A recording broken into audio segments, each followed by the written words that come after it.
It's no secret that Path of Exile's latest leak, Synthesis, fell short of the mark.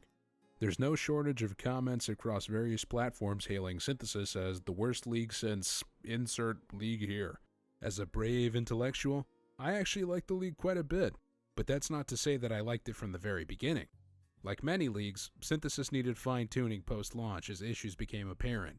With GGG's aggressive release schedule and ambitious projects, there just isn't enough time to fully test out the mechanics. Unfortunately, this time the fine-tuning came a little too late. People were already pretty discouraged by the time 3.63 came out, which completely changed how the Memory Nexus worked for the better. This patch came out 19 days post-launch, and by then the damage was done. People disliked how clunky and frustrating the Nexus was, a problem that was only made worse by game-breaking bugs that were present for over a week into the league. While GGG was able to rework the Nexus into something much more rewarding and fun, the crafting system was just too far gone. In a game that is centered around the excitement of randomness, the synthesizer just feels out of place. If you don't fully understand the fractured mod mechanics and study the data mined affix lists, you have no chance of creating an amazing item. This flies against the idea that is constantly pushed in Path, that even if it's a small chance, you can still hit it big. Over the years, there have been more deterministic elements added to the crafting process through things like essences, fossils, and better mastercrafts, just to name a few. Even with all these elements in the game, there's still the chance that you can make an awesome rare just by using a Chaos Orb on it. It might be worse than the stuff you could potentially make with other methods, but it could still be great. With the synthesizer, that chance is gone.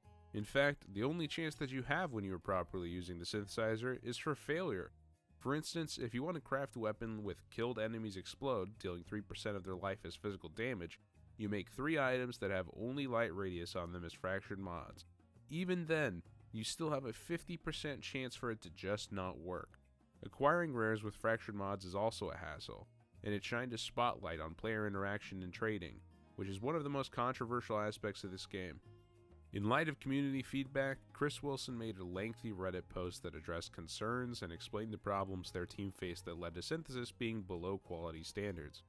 In that post, he announced that Synthesis will not be added to the core game, and perhaps it could be reworked in the future, but they have no plans for that as of now.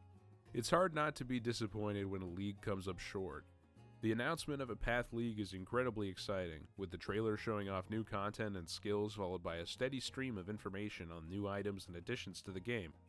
Watching the Synthesis trailer, I was blown away that they would be releasing a new content zone and storyline considering they had just released Betrayal and the Master rework, which was a huge content patch. But looking back at it, it's insane how much GGG consistently manages to put into the game every 3 months. I went back and watched some of the older trailers, and when I got to Atlas of Worlds it really hit me. Man, this game used to look like shit. I remember the only reason I didn't get into this game sooner was because the graphics were pretty rough. Eventually the ARPG itch got the best of me and I gave it a shot, and man am I glad I did. It's not just the graphics that have improved over time either. The gameplay depth has been increasing exponentially over the last few years. It was only 2 years ago that we were playing through the same 4 acts over and over instead of a fluid 10. That announcement was insane too.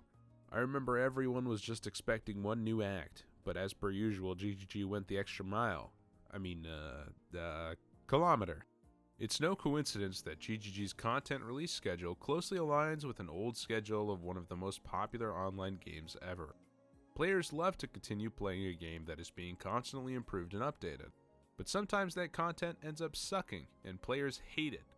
When that happens, the developers have a couple options. Completely ignore the community and carry on, address the community but tell them they're wrong, or actually listen and find a middle ground. When you lay it out like that, the answer seems pretty simple, but it's not so easy when your community is shitting all over the thing you just worked very hard on. Lots of developers, community managers, and other members of the industry have lashed out in the face of a disgruntled community over the years.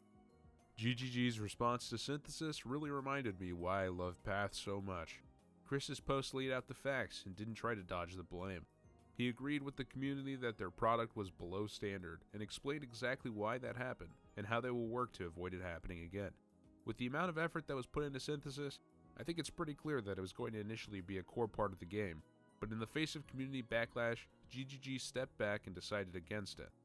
Grinding Gear Games cares deeply about their game and its community. After all, it's their only product.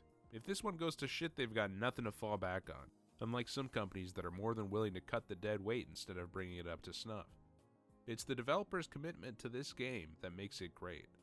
They want to make the best possible product they can, and we get to enjoy the fruits of their labor. Even if Synthesis didn't work out as planned, there's always a new league in 3 months. I didn't like everything about Synthesis, but I know that GGG is working to make sure Path is the best game it can be. So I'm going to keep playing every league, good or bad, and enjoy the ride. I've been playing for years and I still feel like I've just scratched the surface, and that sense of discovery is what keeps me coming back for more. To Chris Wilson, you beautiful bald bastard, and the rest of the team at GGG, keep it up and don't let all the negative feedback get to you. We all want to see you guys succeed and continue to make Path the best ARPG on the market. Some of us are just less, articulate.